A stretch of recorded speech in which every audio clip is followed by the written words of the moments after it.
High atop Emerald Hill stood the majestic Castle Ethelred, home to the benevolent King Patrick Henry and Queen Elizabeth Cowanco. Their reign was known for peace and prosperity. Across the valley, nestled in the shadow of brooding mountains, lay Castle Glenmore. King William and Queen Nemeka ruled Glenmore. Their hearts were hardened by envy. They craved the wealth and influence of Ethelred. The two castles were as different as their rulers. Ethelred bustled with life, its gates open to travelers and its halls filled with music. Glenmore remained closed off, its inhabitants living in fear of the outside world. The divide ran deep, a silent tension hanging heavy in the air. Prince Eragon of Glenmore was a young man of noble bearing. He possessed a strong sense of justice and a kind heart. His cousin, Princess Tanjustan of Ethelred, was known for her sharp wit and compassionate spirit. They often met in secret, sharing stories and dreams. Their bond transcended the animosity that festered between their parents. Eragon, I wish our families could see the world as we do. Imagine the peace we could achieve together. Eragon and Tanjustan yearned for a day when their families could coexist peacefully. They believed in the power of unity and understanding. Their innocent hope, however, was about to be shattered by the machinations of the envious King and Queen of Glenmore. King William and Queen Nemeka, consumed by their greed, plotted to eliminate their rivals.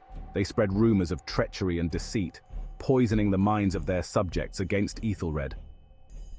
We must make them believe Ethelred is plotting against us. Only then can we justify our actions.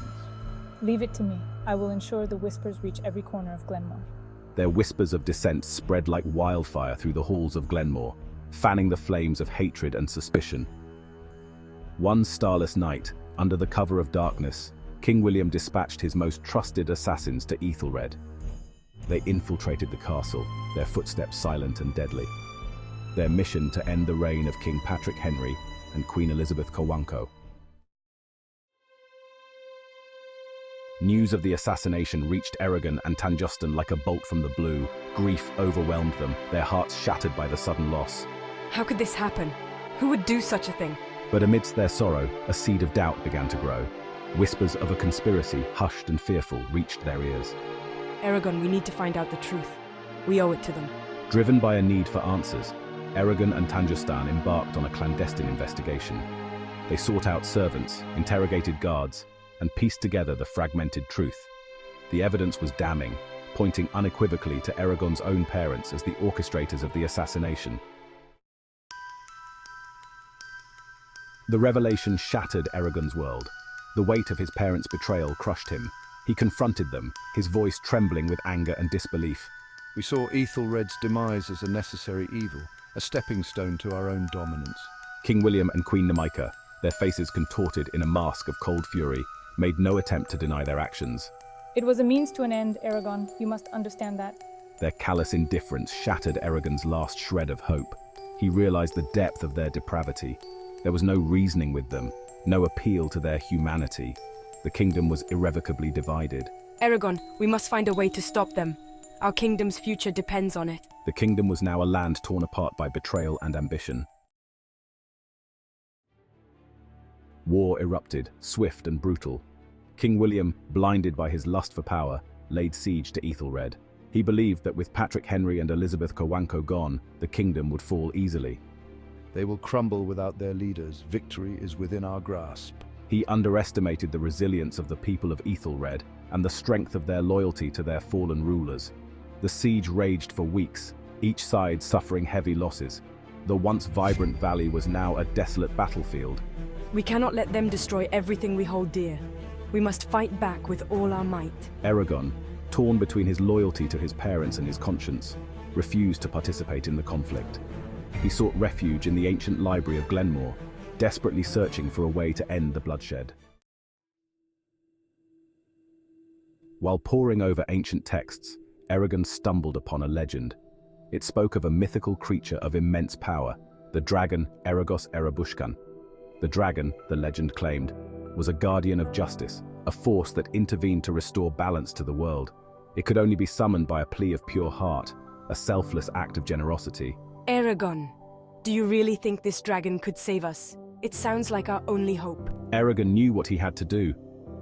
He penned a heartfelt plea to the dragon, begging for its intervention. He wrote of his parents' treachery, the suffering of innocent people, and his own despair. He sealed the message with his royal seal, and in a desperate act of faith released it into the night sky. May the dragon hear your plea, brother. Our fate rests in its hands now. With hope and uncertainty mingling in his heart, Eragon watched as his plea disappeared into the vast expanse of the night. The next morning, the very air crackled with anticipation. The earth trembled beneath their feet. From the depths of the mountains, a deafening roar echoed across the valley. Eragos Erabushkan, its scales shimmering like 1,000 sunsets, descended upon the battlefield. King William and Queen Nemaika, their faces pale with terror, ordered their troops to attack. Attack! Bring down that beast! Do not let it reach us. Their arrows and catapults were useless against the dragon's impenetrable hide. Eragos Erabushkan unleashed its fiery breath, incinerating their siege weapons and scattering their army. King William and Queen Nemaika, realizing the futility of their efforts, turned to flee, but Eragos Erabushkan was upon them in an instant. It pinned them to the ground with its massive claws, its fiery breath singeing their armor. No, this cannot be. Spare us, mighty dragon. Their reign of terror was over. Eragon watched as his parents' pride and greed consumed them. Their faces, once etched with arrogance, were now contorted in fear and regret. The dragon, its eyes burning with ancient wisdom, turned to Eragon. It nodded, acknowledging the prince's courage and selflessness. With a final, earth-shattering roar, Eragos Erabushkan soared back into the mountains. The war was over. The siege of Ethelred was broken.